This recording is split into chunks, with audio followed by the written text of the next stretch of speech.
Hallelujah, जय मसीह की। आइए आज फिर से हम एक वचन पर मनन करते हैं। प्रियों, आज वचन है मत्ती 6वें अध्याय उसका 19वां वचन। इस वचन को समझने के लिए सबसे पहले प्रार्थना करते हैं। तो आइए खुदा के सम्मुख झुकते हैं। हे स्वर्गीय पिता, आपको धन्यवाद करते हैं। प्यारे मसीह यीशु में हम आपको धन्यवाद की भेंट चढ़ाते हुए आपकी पाक रूह को मांगते हैं। पाक रूह आप हमारे जीवन में होकर, हम में होकर हमें चलाइए और अपने वचन के अनुसार जीवन जीने के लिए सहायता और सामर्थ्य दीजिए मेरे परमेश्वर, और हमें संभालिए। और आज जो वचन मनन करने जा रहे हैं उसके रहस्यों, उसके प्रकाशनों में हमें लेकर चलें, ताकि हम उसके अनुसार पिता परमेश्वर जीवन जी सकें। धन्यवाद करते हैं पिता, आप हर एक सुनने वालों पर भी अनुग्रह करें प्रभु जी, ताकि उनका जीवन प्रभु आपकी उपस्थिति और संगति में बढ़ने पाए। खुदावंद यीशु मसीह के नाम में इस दुआ को मांगते हैं, आमीन। तो प्रियों, आइए इस वचन को मनन करते हैं। वचन में लिखा है, वचन है मत्ती 6वें अध्याय 19वां वचन। वचन इस प्रकार से कहता है, अपने लिए पृथ्वी पर धन इकट्ठा न करो, जहाँ काई और कीड़ा बिगाड़ते हैं और जहाँ चोर सेंध लगाते और चुराते हैं। वचन में क्या लिखा है? वचन में लिखा है कि पृथ्वी पर धन इकट्ठा ना करो, जहाँ पर कीड़ा और काई उसे बिगाड़ते हैं, और चोर क्या करते हैं? सेंध लगाते हैं और चोरी करते हैं, चुरा के ले जाते हैं। तो प्रियों, फिर क्या करना चाहिए? हमें धन इकट्ठा नहीं करना है तो हम फिर क्यों इतनी परिश्रम करते हैं? क्या हम चुपचाप बैठ जाएं, हम मेहनत करना छोड़ दें? तो ऐसा बिल्कुल भी नहीं है।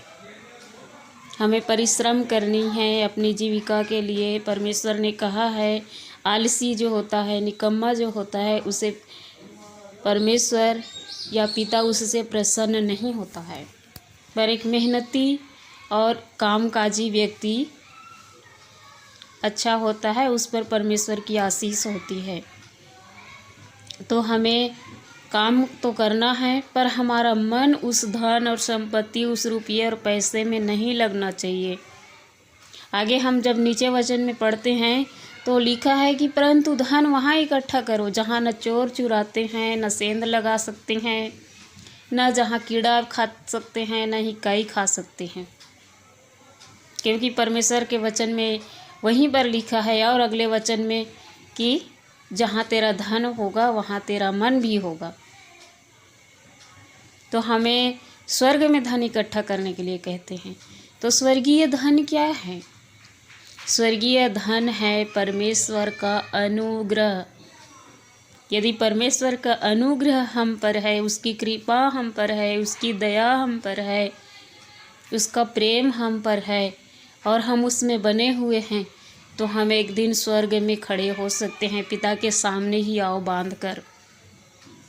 और इसे नहीं खोना है। और हम ये कैसे प्राप्त कर सकते हैं? परमेश्वर के बताए हुए आज्ञा में चलकर, परमेश्वर की इच्छा में चलकर, और परमेश्वर के इच्छा यह है कि हम उससे प्रेम करें और उसी के अनुसार अपने भाई से या अपने पड़ोसी से अपने समान प्रेम रखें। और ऐसा तब हम दिखाते हैं। हम अपने परमेश्वर के प्रति और अपने पड़ोसी के प्रति प्रेम को कैसे दर्शाते हैं? उससे प्रेम कैसे दर्शा सकते हैं? कैसे बता सकते हैं हम उससे प्रेम करते हैं? क्या हमारे कहने मात्र से उनको यकीन हो जाएगा कि हम उससे प्रेम करते हैं? बिल्कुल भी नहीं। हमारे कर्म भी होनी चाहिए।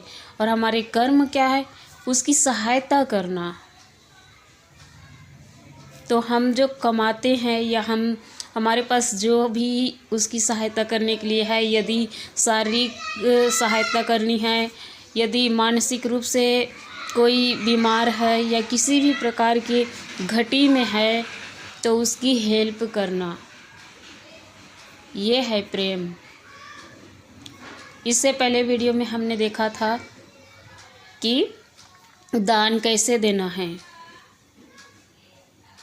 इस विषय में लोग सोचते हैं, बहुत से लोग ऐसे हैं कि दान देकर क्या करें, पास्टर का ही बनता जा रहा है।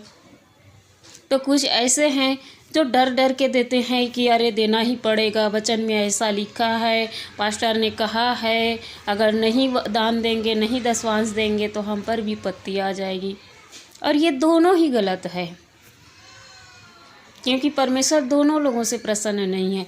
जो कुड़ के चिंता करके देते हैं, मजबूर होकर देते हैं, लाचार होकर देते हैं, उनसे भी प्रसन्न नहीं है।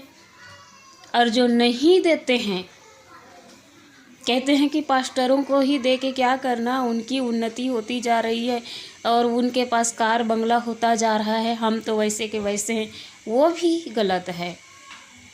देना सीखना है सही मायने में।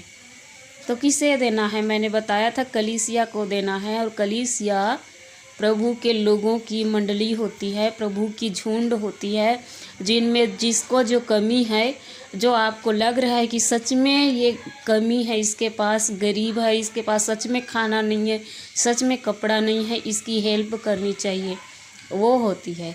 तो ये ऐसा जब हम करते हैं तो हम अपने लिए स्वर्ग में धन इकट्ठा करते हैं, क्योंकि इससे हम परमेश्वर के प्रेम, दया और अनुग्रह को कमाते हैं।